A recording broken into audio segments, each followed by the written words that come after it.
Susi e Patrizio News. Sì, scusami. Dici niente? Aspetta un attimo. Vabbè, rifai. Rifaccio 3, 2, 1. Susi e Patrizia News. Sì, ecco qua. Allora, apriamo con un paio di idee per visitare la Germania in primavera. Volete andare in Germania? Andate sul sito dell'ente del turismo tedesco, sì, e capite che si avvicina la settima edizione delle giornate delle balene. Non dico dove, però è una città portuale della Bassa Sassonia. Vabbè, e dove ci sono tutte le balene che vengono, fanno giri, poi andate a vedere le balene, è meraviglioso. E poi un altro appuntamento è ad Amburgo, dove si prepara a celebrare l'835esimo anniversario del suo porto. È un porto d'Amburgo, è bello antico, uno dei più importanti d'Europa, con un festival, un programma dal 9 al 12 maggio. L'evento promette spettacoli unici che includono navi da crociera, battelli storici e uno spettacolare ti voglio qua. Sheppel Ballet, dai, il balletto dei rimorchiatori. Comunque il primo nome dove c'erano le balene è Wilhelmshaven, naturalmente. Wilhelmshaven, più o meno. Sì, allora, Bassa Sassonia. Sì, Bassa Sassonia. Sabato 13, domenica 14 aprile si terrà l'evento nazionale Cammini Aperti. Ah sì, certo. Progetto dedicato ovviamente ai cammini in Italia.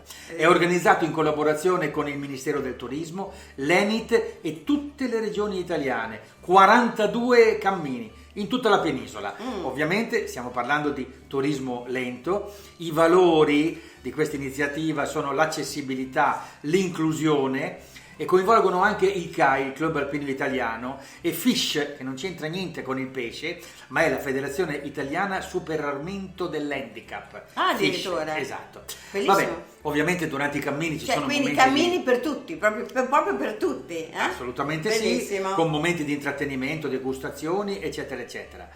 Il Museo Nazionale della Scienza e della Tecnologia Leonardo da Vinci di Milano ha lanciato una nuova idea, una nuova esperienza che si chiama Planetario Perduto.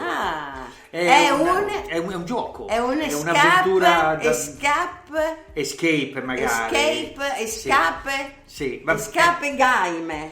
No, escape game, game, che sarebbe un gioco praticamente, un gioco collettivo, multigiocatore, che mescola la fiction, la storia, l'attualità e tutto in qualche modo alla ricerca di una misteriosa profezia che dovrebbe portare l'uomo sulla Luna. Senti, esatto. Cioè, non è che c'è bisogno della misteriosa profezia inventata, ci sono delle cose molto belle che si potrebbero fare col planetario, no? Per esempio, Ingegneri del Cosmo sarebbe proprio la cosa meravigliosa, come si è formato il sistema solare. Se volete saperlo, ecco, oltre ad andare a vedere il planetario, che è meraviglioso, quindi a me piacerebbe moltissimo, però andate su www.percasotv.it e andate a vedere Ingegneri del Cosmo, come si è formato il sistema solare. Non ve lo dice nessuno, ve lo diciamo noi. Vabbè, invece se volete andare appunto a questa iniziativa del Museo Leonardo da Vinci di Milano, sappiate che è disponibile nel weekend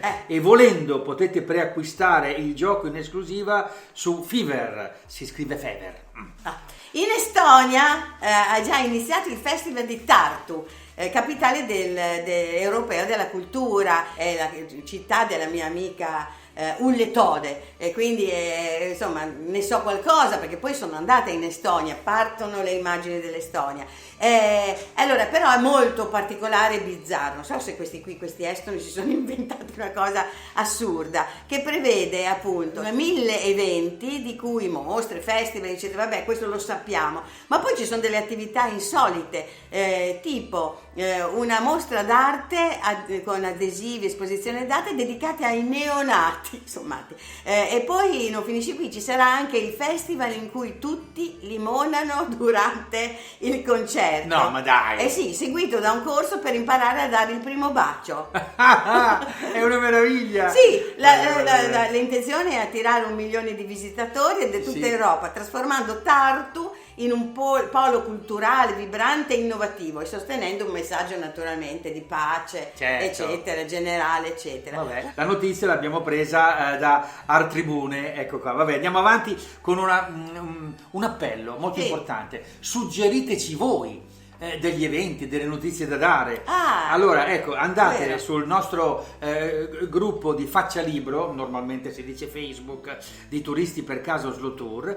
Per esempio, Adriana ha scritto per consigliare di visitare la Rocchetta Mattei a Grissano Morandi. Partono le immagini, abbiamo fatto di tutto Bolognese. sulla Rocchetta Mattei, meravigliosa, l'ho vista molto quando bello. era tutta distrutta, l'ho vista quando era in ristrutturazione, l'ho vista adesso che è meravigliosa, tutta ristrutturata, meravigliosa. I miei amici che hanno appunto fatto con me la signora Matilde, cioè la storia di Matilde di Canossa, hanno anche fatto appunto una storia su Mattei, sul grande Mattei, il grande medico che curava con delle cose particolari. I suoi amici sono Marco Melluso e Diego Schiavo. Va bene, vai avanti, c'è un'altra segnalazione. Allora, Antonio Contini ha risposto dando un link a un video su YouTube che racconta la realizzazione di Chiesa di Riola. Allora, la Chiesa di Riola, che è a pochi chilometri dalla Rocchetta, quindi voi potete fare benissimo questo passaggio, andate a vedere tutto, andate alla Rocchetta e poi andate a vedere la Chiesa di Riola, è un'opera dell'architetto finlandese Alvar Aalto, lo sapevate? Cioè, in un paese praticamente dove si arriva appunto anche col trenino, è molto carino. Ecco, vedete questa chiesa che è una chiesa molto importante, fatta da un architetto importante, Alvar Aalto. Invece Lorenzo ci segnala una chicca a Torino, la Cappella dei Mercanti in via Garibaldi 25, un capolavoro del barocco piemontese. Aperta poche ore alla settimana, ma l'ingresso per ora è gratuito e vale assolutamente la pena. Ecco, poi sempre Lorenzo suggerisce di visitare il comune di Pergola, sulle colline in provincia di Pesaro Urbino, che custodisce nel suo piccolo museo di meraviglie e reperti di epoca romana. Pensate che c'è una delle statue equestri di bronzo dorato che sono del I secolo a.C., insomma, e bronzi, insomma c'è di tutto in un piccolo museo, appunto in questa Pergola, un paese vicino a Pesaro Urbino. Podcast di Loman Radio, pronto chi viaggia. Sapete, i turisti telefonano e raccontano per telefono le loro avventure. In questo caso vi segnaliamo Claudia che telefona dalla baia di Along. Siamo in Vietnam. Com'è la baia di Along? Sarà bellissima. Io l'ho vista, ci sono stato. Sì, no, è molto suggestiva. E Claudia però racconta una serie di avventure molto particolari. Culinarie, di tipo gastroculinarie. Sì, perché lei è allergica al riso, figurati cosa vai. Sì, andare in Vietnam allergica al riso. Vabbè, sappiamo cosa può succedere. Posso dare un'ultima notizia? Non è una notizia, è una notizia. Io e Giuseppe Ghinami, il nostro regista storico, stiamo facendo un documentario. Non farla troppo lunga, cos'è? Vabbè, insomma, è R60, il trattore mitico delle officine reggiane, la Vacat Fair, e abbiamo lanciato un crowdfunding, come si dice. Padano da morire. Andate su eppela.com e poi vedete. Donate. Ma poi una cosa che invece appunto è su podcast, e poi quindi potete veramente farla tranquilla, eccetera eccetera, andare a vedere, è il mio io come Lara Croft, vi racconto appunto viaggi, vi racconto ciò che ho visto, insomma di molto misterioso, senza distruggere i monumenti, anzi raccontandoli, perché la Lara invece lo faceva, insomma, che quando arrivava distruggeva tutto. Andate appunto a vedere il mio podcast Misteri per caso, anche a vedere, perché ci sono io come Lara Croft. Certo, vabbè, alla prossima allora. Ciao.